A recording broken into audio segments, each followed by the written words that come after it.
Hi, you're listening to the podcast of MiGiS, Migrant Girls in Sports, Never Behind Again. The project is organized by Europamente, Bulgarian Sports Development Association, and Roes Cooperativa as a synergy supported by the European Union. Hi, I am Danai. I work in Roes Cooperativa, and we have a lovely guest today. What's your name, please? My name is Claude. And what are your pronouns, Claude? She, her. Where are you living at the moment? At the moment, I'm living in Athens. And did you always live in Athens? No. I moved here 3 years ago, more or less. And before that, I was living in Canada, in Switzerland, and in Berlin. And what made you move here? It was a bit random. Like, Athens was never a place that was kind of on my map of places that I was or Greece in general, that I really wanted to live in. But basically, like a lot of other people, when COVID came, I got fired or laid off. And in this moment, I had the opportunity to do some little jobs, save some money, and finally have the time to go volunteer. And that's what I did. I went to Lesbos, especially like growing up partly in Europe and following all of the stuff that was happening on the European borders in the news. I was very frustrated with that. And then I was volunteering there, and the organization I was volunteering for asked me to come work as a project coordinator in Athens. So in this moment, I moved here, and here I am. I never left. What is your background? Is it in sports or is it something different? I don't have education in sports, if that's what you mean. I did hotel management, which was also super random. But I worked professionally as an operations manager and event manager and food and beverage manager, and did some projects within the hospitality field. But beside my work, I was always involved in sports. As a kid, I did 7 years of competitive figure skating. Then when I was 14, I started playing rugby until I was about 27. Did a lot of sports in between, a couple of years cheerleading, trampoline. So I was always really involved with movement. My mom was a yoga teacher, so it's been around me the whole time. And also as a teenager, I was teaching. And then when COVID came, I was doing 1 or 2 online trainings for my team a week. I was training my friends a lot. So even though it wasn't like maybe professionally my background, it was always something that I was doing for sure. Mm-hmm. And you ended up working with this organization. So at the moment, I'm involved in 2 organizations. One of them is the one that I came to Greece with, which is called Yoga and Sport with Refugees. And there I'm doing the communications management, basically. And last summer, I founded my own organization, which is called Empower Van. And with this, I'm teaching empowerment and self-defense to humanitarian aid workers as well as to displaced women. Was there a moment in time in which you decided, okay, I'm going to teach sports to displaced people? I think most of it just kind of happened naturally.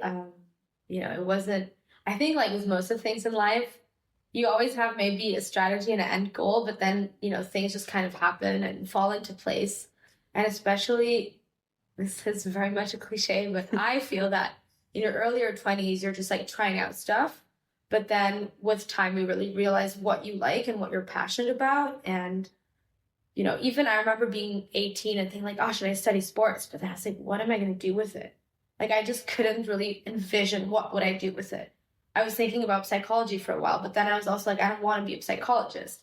So it's a lot of subjects that were already really present in my life. And also, for example, international relations, I was the same. I was like, well, then I don't want to work for an embassy, right? So I already had these subjects in my head, but it just hadn't fallen into place. And then, pretty much when I was looking for a volunteer opportunity to go to Lesbos, I was in a Facebook group. And Yoga and Sports with Refugee posted an advert looking for a volleyball coach. So I wrote them and I was like, well, I don't know I'm not really good at volleyball, but I can teach you rugby. I can do fitness. I can do weightlifting. So I was saying I could do all these sports, running, whatever you want, or just carry the balls to the field. I just need a volunteer. And then, I was able to volunteer there. And it was so funny because I remember so clearly I was sitting in the kitchen with my best friend and I was like, how did I not know this was a thing? I was like, where was this in my life? So I think like the moment that I kind of saw that there was this whole field of sport development, all of these factors that were already in my life and all of these things I was passionate about just kind of came together. And then I came to Lesbos and I got this job offer, and from that moment, things really just fell into place. So since you work with migrant girls and women like on the daily, I wanted to ask you a question. Is it different? Like, do you approach it different than maybe another sports instructor that doesn't necessarily work with this group of people? I mean, okay, two things. So I'm not teaching sports daily because unfortunately running your own organization with basically no funding is a lot of administrative work in this field. So I wish I would have the money to just teach daily, but I don't. So that's the first thing. But I'm teaching weekly. Of course, there's a different approach. Before I go into the different approach with migrant women, I'll just talk about the approach of like amateur sports and sports for kind of, I would say, enhancement of happiness. I actually believe this is a very big problem in general in sport, that people think they need to be good. They have they're seeing these idols who are super thin or who look like a very specific, like there's an image in society that if you want to do sports, it needs to be a specific way. And that's a big, big hurdle for people to start doing sports. So actually, I really believe in sports as just like a thing to do together and without needing to have crazy aims. Like it's just about doing good for yourself as a group, getting those endorphins in. So my trainings in general, I will form them around the principle of having fun. And then that is exercise is like the added value. So basically in general, if I'm teaching to displaced people or not displaced people, really I always try to see like, how can we make this fun? How can we maybe switch up the exercises, like do small sets? So I'm really focused on how do we get the most effective training with being motivated throughout the thing. And then the second thing is, of course, you have to teach differently. Yeah, and you probably want some factors. So there is a couple of different factors. One of the factors is the lack of knowledge of body movement. So not saying most, but a lot of people who are displaced, women, come from societies where it's just not really common as a woman to be doing sports. Or, they have to work very early on or have very difficult financial situations. So because of those factors, they are not able to do sports in their countries. And they come here, and maybe if it's the first time really using your body, you work in a very different way, right? So you have different exercises, easier sets, low repetitions. So when you're planning a training, you kind of have to have something in mind, but know that you can never know what's going to come. So you have to be thinking like super, super flexibly. Sometimes I'll have the perfect training. I'm like, today we're going to do this. I have the best sets. It's going to be so much fun. And I have 2 new students and I know there's no way I can do that. So that's a big difference. The other big difference is the language barrier. So very often, you can't just explain to somebody how to do an exercise, and depending what you're doing. So if you're using weights up to a certain level, you really need to have the heel on the floor when you do a squat. Be careful where your knee is going. Are they going in and out? So there's a lot of kind of mechanical body movements that you need to control as a trainer when you're coaching people. And if people don't do it, it can become dangerous if they do it. Do you encounter maybe like other types of difficulties maybe things that make the course run a bit differently than how typically it would run? Chaos. Kids running in or mothers coming with, because, often these mothers are single mothers or they come here with a family, but, the husband's working illegally on a field because they can't get a permit, but they have to survive. And we all know the situation in Greece is super difficult. So often there will be mothers who want to do sports and they will have a 3-year-old. So they come with their 3-year-old. So, I always say you can come to my training and you have to supervise your kid, but we also know how kids are. So, sometimes you have kids running in, or then sometimes people just have to take a call. So it's way more chaotic than a normal sports class. Often you start a class and then maybe from a shelter, there's just 10 girls coming in. I've had that before. We started a class and there was just 10 Somali girls, all never done sports. And we were upstairs in like the training area with the weights, and these girls come in, and we're already 6 girls. And it's like, there's no space. So basically I was just like, okay, we're going downstairs. And then I just did some games where you like tag each other, or, you know, we did some relay running. So then I just had to improvise and be like, okay, well, you're going to have to do something that keeps everybody active, because I don't want to get them bored, especially if they don't have experience. We want them to be a little bit exhausted, but we want them to be also not too exhausted, because then they won't come again. And we also need something that's very interactive. So yeah. And also sometimes you just don't have students. Like I've planned full seminars also for the self-defense. 10 people sign up, and then something happens and you have 2 students there. And then, okay, how am I going to deal with this now, right? Do you ever have like differences in language also within the people that are joining? Of course, yeah. So if I'm just doing a physical class, it's not such a big deal. If I have students that I think they're, you know, they have some capacity to do some things, I will then try to get I'll do pairs, and then I try to get one person where I know I can get translated, and one that I maybe don't understand. So I try to, you know, kind of match them. Or then if I know there's one girl who speaks Arabic and there's 4 that speak Arabic, or 1 Arabic English, 4 Arabic. So I say, okay, we do a group of 5. And then they do it together, and then I have a French-speaking group, and they do it together. So at least I could explain, you know, and I say, okay, I have 2 groups, then I do 2 switching exercises. And in the physical class, if they don't understand me, I can always do some kind of like HIIT training where it's just 40 seconds on, 20 seconds off, and then I just do a random exercise and they follow along. A bigger problem is for the self-defense, because with the self-defense, it's a bit more complex. Like you need to understand that fight is one principle of self-defense, and like there's a lot of kind of awareness training that goes into it. There's a lot of self-care. There's a lot of intuition, discussions. So when I'm teaching a self-defense class, there's the classes where I kind of also go spontaneous to, like, I see who's there. I will always prepare something, but it just depends on who's there. But then if I'm doing a seminar, I really, you know, I try to really plan like, hey, who's coming? I plan with an organization to see who are my students going to be, because like there's just certain things I need to make sure they understand. Have you ever noticed differences in cultures, like between your group, or what happens there?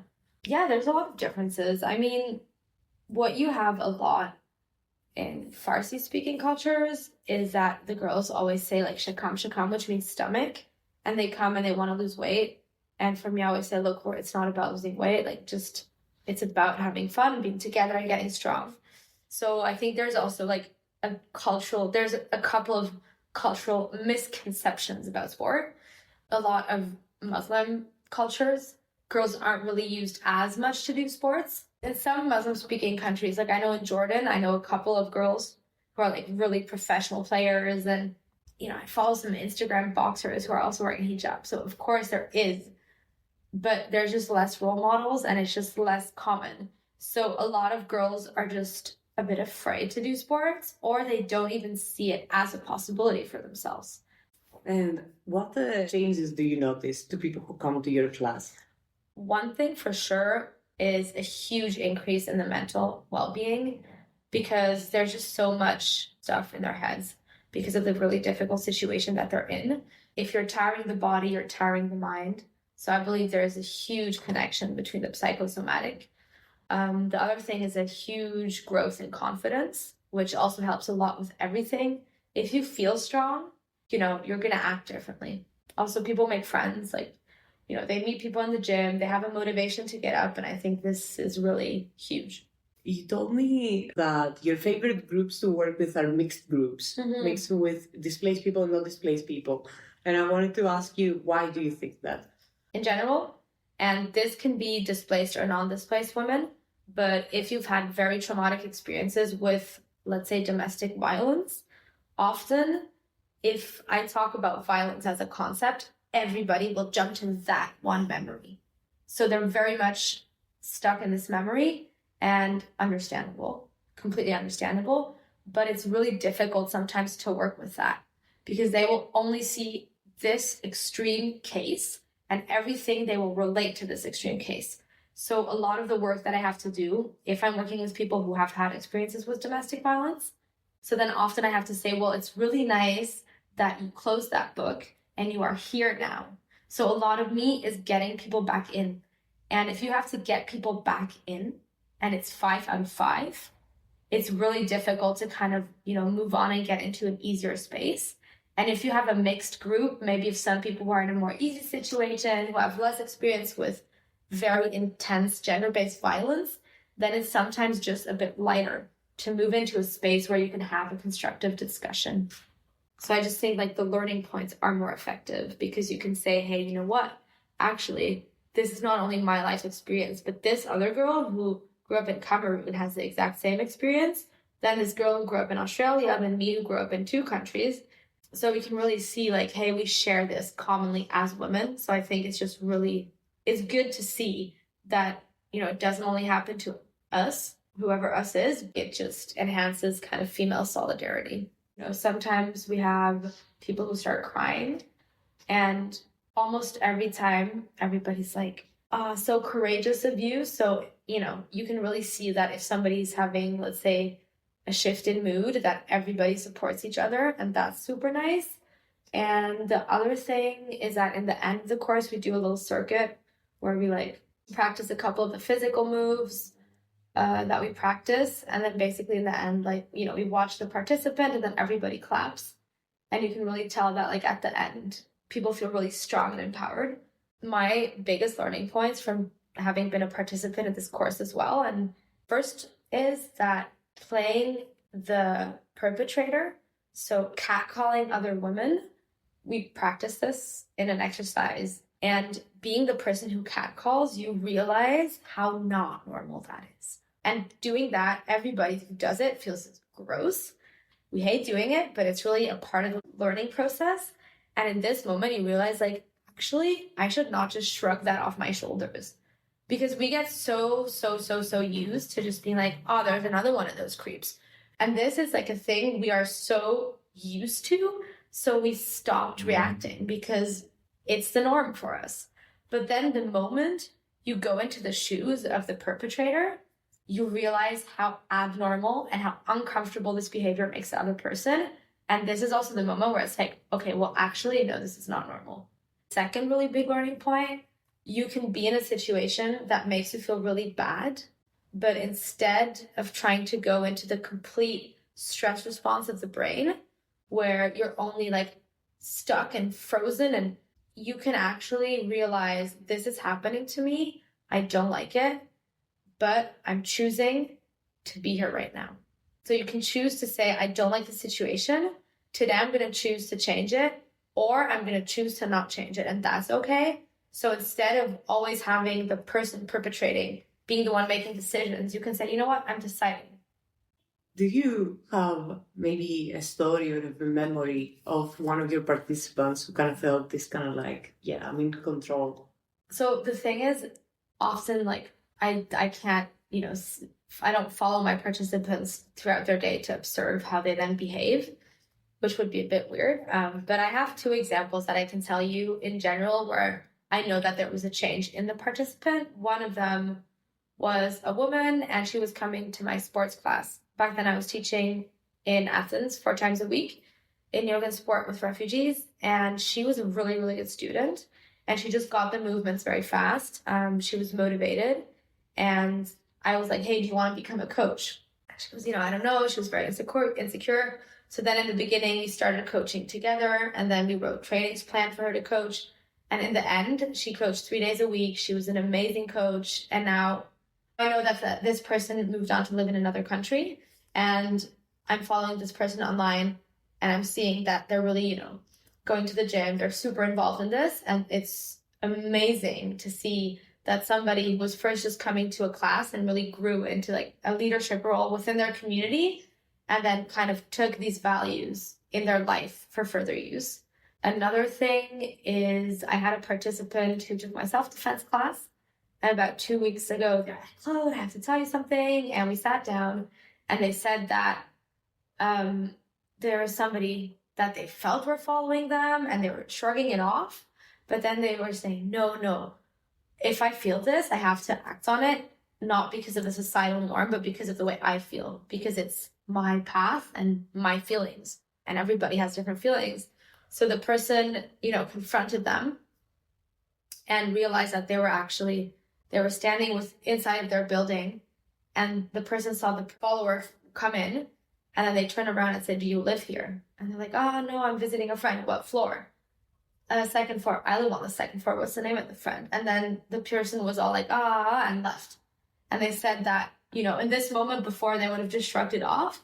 But then actually they realized that after confronting, maybe they would have put themselves in a very, very dangerous situation. So that was really amazing that somebody came up to me and said, "Hey," in this moment, I was like, "No, I just took a course with Claude. She told me this. I'm going to try this," right? And that was pretty nice. What are your own personal goals for the future regarding the department? Honestly, is fundraising, so I have enough money to just run my program.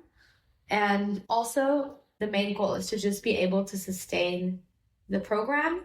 And also, I wish, right now I'm doing merchandise, so my strategy would actually be to implement merchandise that I don't have to write funding application, that I can use the money freely. So right now, the goal is just to make sure that everything kind of gets there to a place that I can sustain the program without having to not pay people. That's my goal. We're slowly coming at the end of this interview, which has been really sweet. I wanted to ask you, we have been sharing a lot of interesting and very, very useful tips all throughout this interview for people who are working with a group of people, be flexible, don't be focused on let's say academic, for lack of a better word, and stuff like that. What, if you could give 3 tips, what tips would you give for people who are looking and they want to get into what you're doing? Okay, if we're talking about a general message that I would like to get to the public is, I've observed in my life that often people don't try to push positive change because they lost the belief that they can change something. And even if you can't change the system, you can change things within your little garden. So wherever you are, if you're in the north, where it's super developed and you have a lot of very good things in place, even that is not a perfect place. Everywhere, there's going to be a little thing that you can change, and believe that it makes a difference. Thank you, Claude, for this interview.